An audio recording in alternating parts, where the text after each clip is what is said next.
Invest, la chaîne des top d'investissement. Ici, on parle essentiellement d'entreprises de qualité. Avons-nous une opportunité d'investissement sur Spineway? C'est la question à laquelle on va essayer de répondre en se basant sur les états financiers de la compagnie. Je rappelle que ceci représente uniquement mon point de vue et non un conseil d'investissement. Et comme d'habitude, je me réserve le droit de me tromper. Il y a de fortes chances que si quelqu'un m'entend parler de Spineway aujourd'hui, il va se dire, mais qu'est-ce qui se passe, Thierry? C'est une demande spéciale d'un abonné top premium. D'accord? Je rappelle qu'il n'y a que les abonnés top premium qui peuvent me faire ce genre de choses-là. Bon, ça va aller très rapidement. OK? Cette compagnie-ci, je ne veux pas savoir ce qu'elle fait précisément.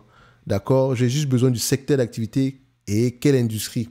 D'accord? Une fois que j'ai cette information-là, je vais d'abord regarder les chiffres. Et si les chiffres ne me parlent pas, je passe ailleurs. Ne vous faites pas avoir par par le narratif qui veut... Voilà, le genre de produit ou de genre d'entreprise qui vous promet la lune mais ne livre jamais rien. Une entreprise qualitative, quand une entreprise est qualitative, ça se voit dans les chiffres. OK?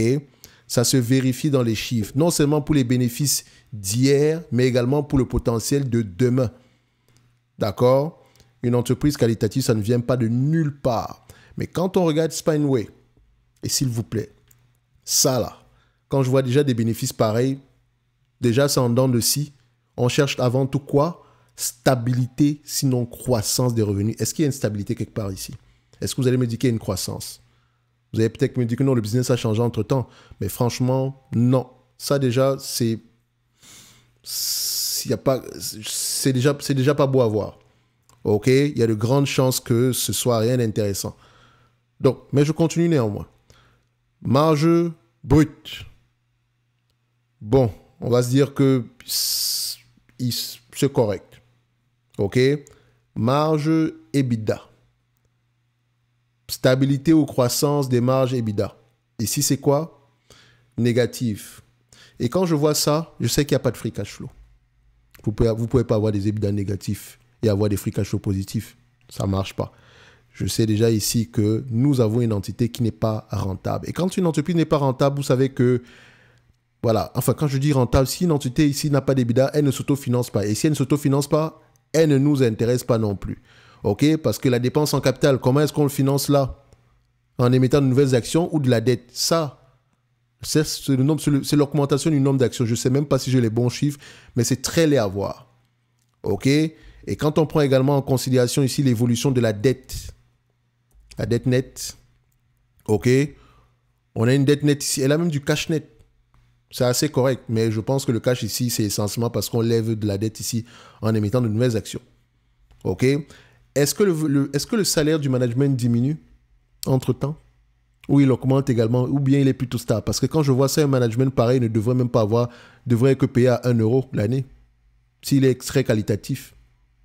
En tout cas, c'est clairement pas le genre d'entreprise qui va nous intéresser. Et s'il vous plaît, ne vous intéressez pas à ce genre de business-là.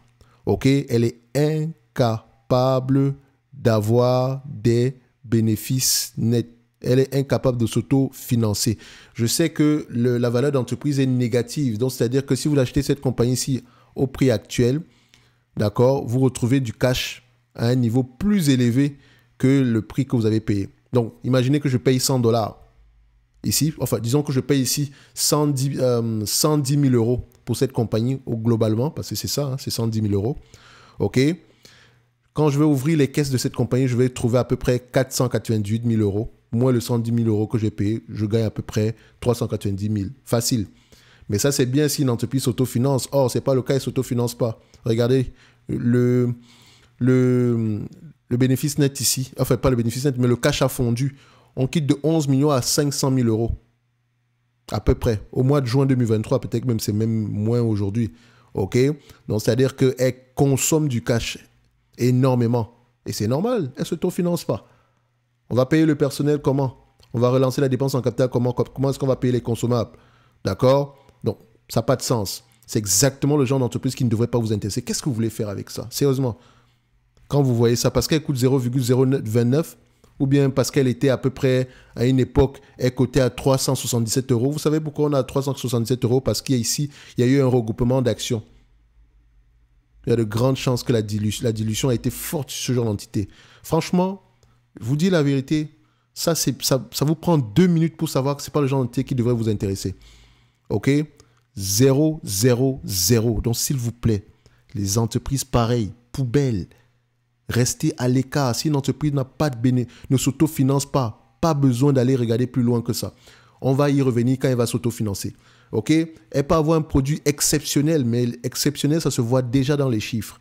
S'il n'y a pas ça, j'attendrai que ça se voit dans les chiffres. Quitte à rater à peu près l'opportunité du siècle. Et ce n'est pas plus grave que ça parce que les opportunités, il y en aura tous les jours. OK? Vous n'avez pas besoin d'acheter toutes les entreprises qui passent sur le marché. Non. Vous avez besoin uniquement d'acheter la qualité à bon prix. Et les entreprises qualitatives, il n'y en a pas 100 000. Il y en a très peu. Je ne pense même pas que le chiffre dépasse à peu près 500. Je ne parle pas du S&P 500. Je parle ici, au monde, il n'y a pas plus de 500 belles entreprises. Et c'est uniquement celle-là que vous devez... c'est uniquement sur celle-là que vous devez investir. OK? Bref, Spineway, poubelle. Quand je dis poubelle, c'est réellement poubelle. OK? Maintenant, peut-être qu'elle deviendra quelque chose demain, mais aujourd'hui, je ne pense même pas qu'elle mérite une attention particulière. On a passé trop de temps à parler de cette compagnie-là. Bye.